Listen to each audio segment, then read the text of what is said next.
Hi, Carol Starbuck here today at the 51st anniversary of the Mountain View Arts and Wine Festival. We'll be interviewing some fine arts and crafts vendors. Join us for the journey.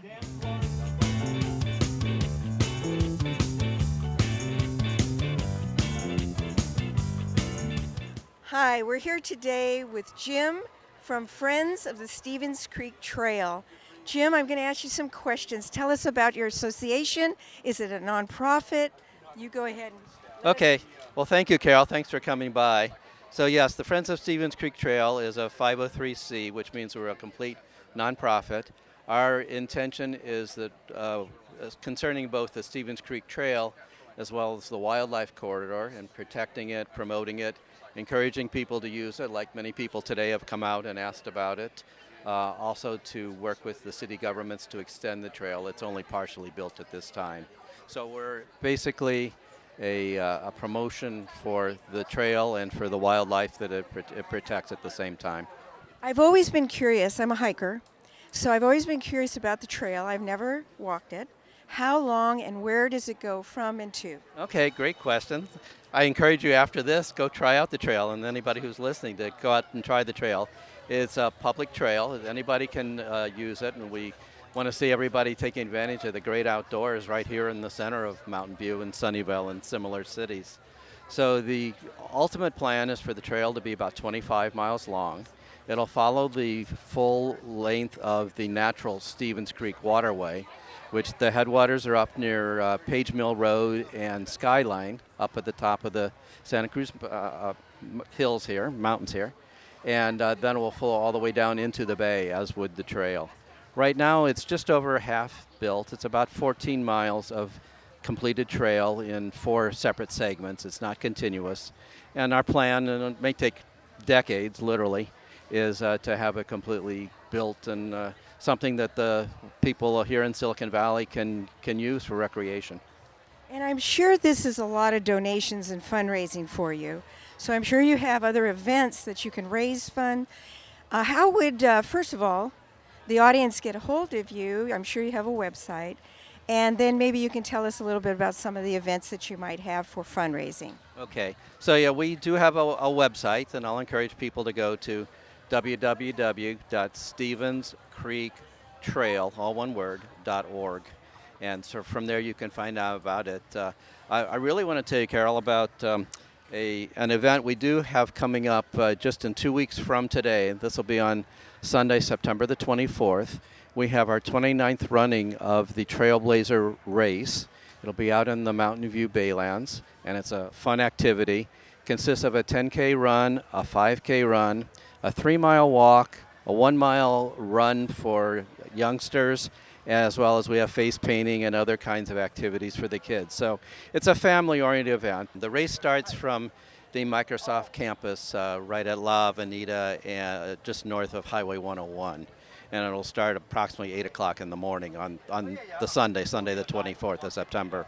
We always need volunteers. We have a mailing list. We ask people to sign on to that, and we send newsletters of the upcoming events, as well as issues affecting the trail. If people want to volunteer, we encourage them, and we'll take some people volunteer a lot. Some people just come out for helping us with the race. They can do that from the same website I mentioned before, www.stevenscreektrail.org. And yes, we want to be a community organization that involves the community. So the more people that get involved with us, the better. It sure sounds like it, Jim, and I really would like to thank you for doing this kind of work. And thanks for taking the time to be with us and letting us know about the Friends of the Trail.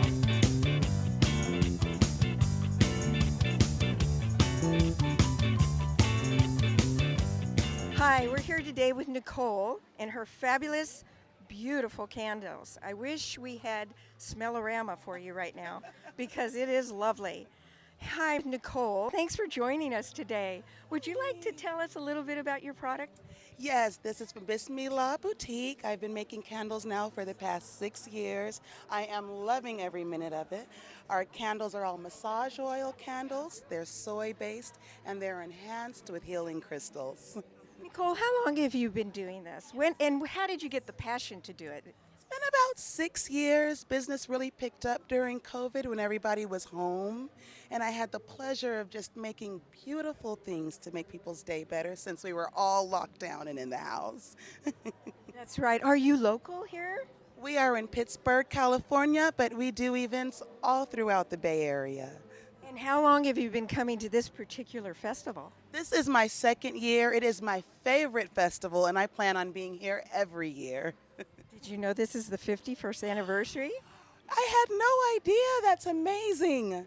And we're just really proud to have the opportunity to showcase here. Well, I'd like to ask you if the audience would like to get a hold of you, do you have a website where they can get more information? Absolutely, and that would be bismillahboutique.org. So these are healing candles, and so I try to pick out crystals that give out positive energy, like your amethyst is, to me, the good luck charm. And so I try to put a big, pretty amethyst in each candle. Thank you very much.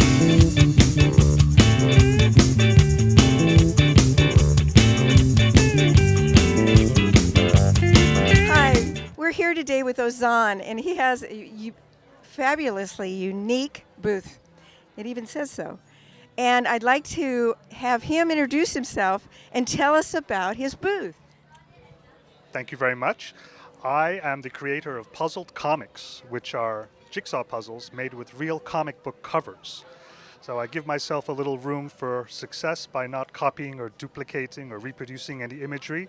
I actually take apart a real comic book and turn the cover into a jigsaw puzzle and staple the rest of the comic book together and include it with the puzzle. These are all rigid puzzles. I design all my own patterns, from spirals like this one to diagonals, and I have a whole gamut of size ranges, but I always use real comic books.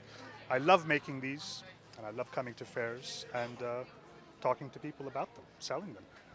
Well, where did you get the inspiration for this? I mean, you must have been a comic book fan when you were younger. Interestingly, not at all. I didn't grow up reading these at all. I grew up reading Tintin and Asterix.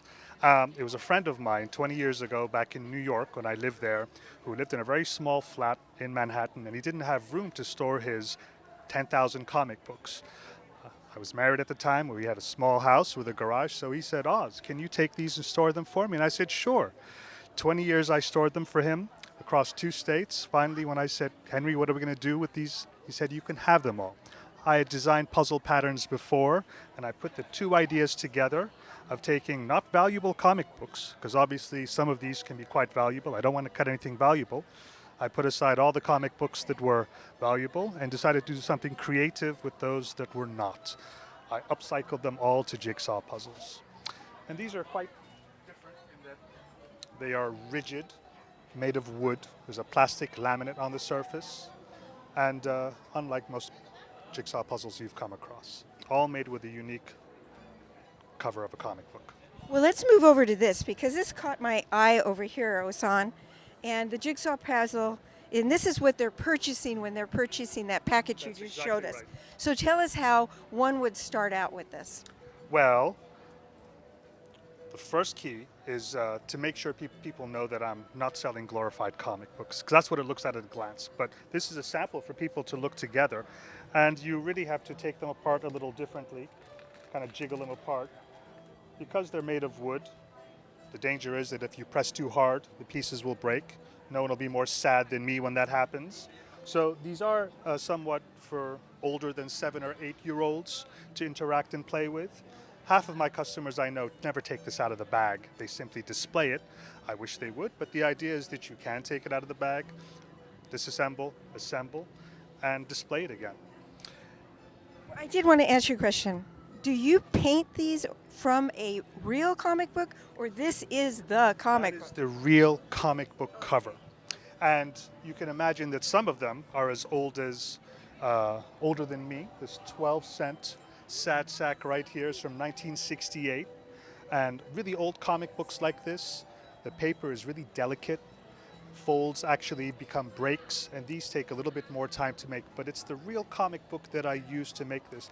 And I authenticate that by actually stapling the entire rest of the comic book back together and including it with the puzzle.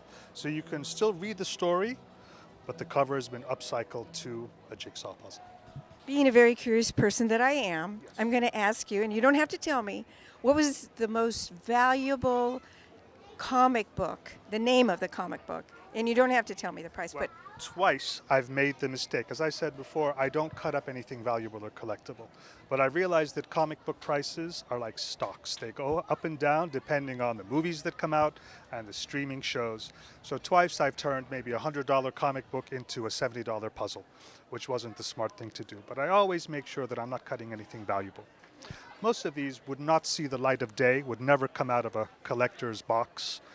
This is where all these comic books go to heaven. and the ones that you kept for your friend in the garage all those many years, do you still have some of those left?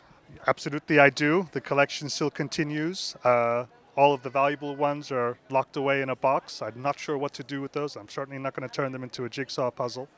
Sometimes I go trade them for other comic books. I know my customers like the vintagey look of comic books. Most of them would like Amazing Spider-Man from the 80s or 90s rather than from last week. But I try to accommodate all of my customers by having a little bit of everything. Let's say between now and next year's fair when we see you, if somebody wanted to get a hold of you, do you have a website? I do indeed. It is puzzledcomics.com. Ozan, it's been a pleasure, and I really am fascinated by this. So thanks for taking the time to chat with us, and I'll turn it back to you.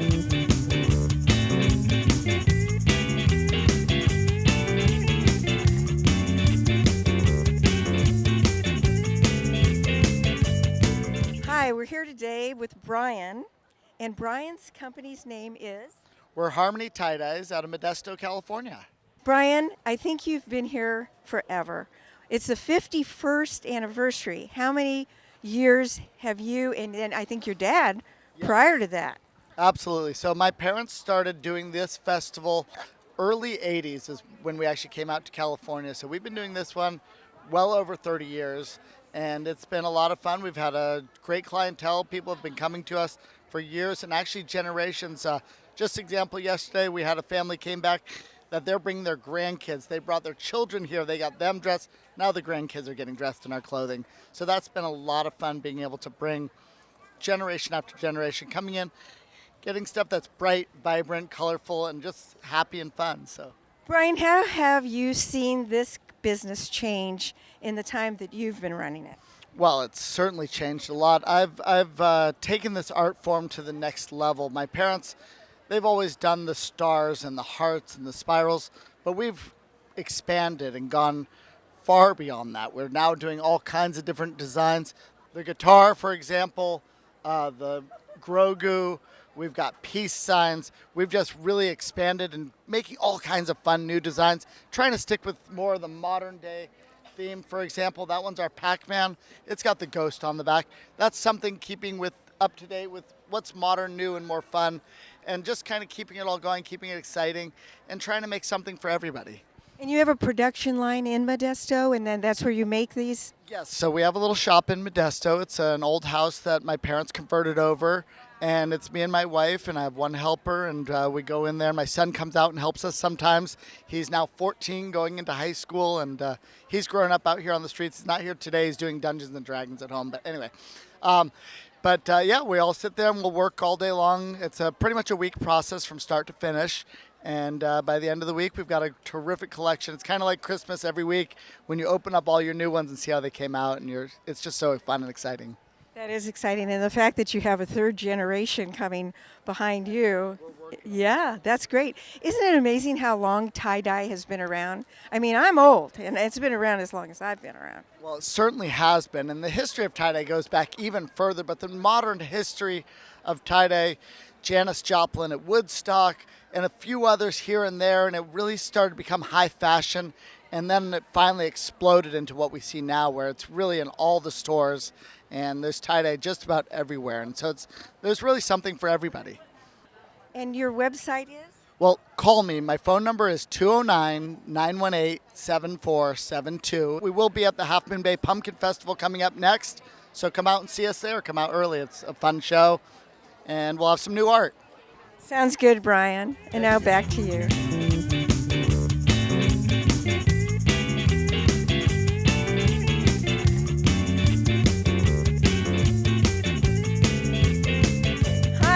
here with David, and David is from. I'm from Bodell Designs, out of Orange County, California. And tell me, is this your first time at this particular event? I was here, it was the May event a few years ago, but yeah, I like Mountain View. Okay. Well, tell us a little about these unique figures, lights that you make. I'd love to know your ideas, how you come up with your creativity. I'll let you take over. Alrighty. So my father was a product of the Depression. He was an electrical engineer. And the reason why I mentioned he was from the Depression, because he wound up leaving me a whole bunch of electronic equipment that was antiquated. And I wanted to do something with it besides just get rid of it. So I started making lamps out of it. Back then, all of the insulation on the wiring was all cloth lined. And so, which is actually kind of dangerous because it's had time to deteriorate. So a lot of this stuff, the projectors and everything, you turn it on and they start smoking because that cloth is deteriorated, which is a bad thing. So I bypass all of the wiring that's actually in there. I put new wiring and new switches. The older I get, the more appreciation I have for antiques, because I grew up with projectors and the 8mm cameras and things like that. Are these what we would have called in our day Bell and Howell? Yeah, there's Bell and Howell there. Kodak made a lot of them. My father used to chase me around with a Bell and Howell 8mm camera, and then he would take it to Thrifty, and 2 weeks later Thrifty would give him the film, and then he would come home and he'd put a sheet up in our front room, and then he would play it on something like this. And of course back then it was all in black and white and there was no sound. You took them and made these creative, things, lights, I guess you would call them. It's lighting, right? They're all lighting. And then where did the creativity come from to start this company is what I'd like to know. It was actually just me kind of fooling around out in the garage. My wife said I was making her crazy, so go find a hobby. So I went out in the garage and made a lamp, and I came walking back in. She says, "Where'd you get that?" And I said, "I made it." And she says, "Well, go make another one." And after about the 10th one, she said, "You're going to have to start selling these." So here I am. I'm selling lamps. Do you have an engineering background? I mean, something where this sparked something. I do not. I was a contractor. I made custom decks back in the day, and so I do have a creative mind, obviously. So it plays well into this. Now, if somebody wanted to get a hold of you, could you give us your website? My website is Bodell Designs, and if you go on there, I have a whole bunch of pictures and all my contact information's on there. Well, thanks for being with us today. I found this to be fascinating, and I wanted to ask you about them, so thank you for that. Thank you for having me.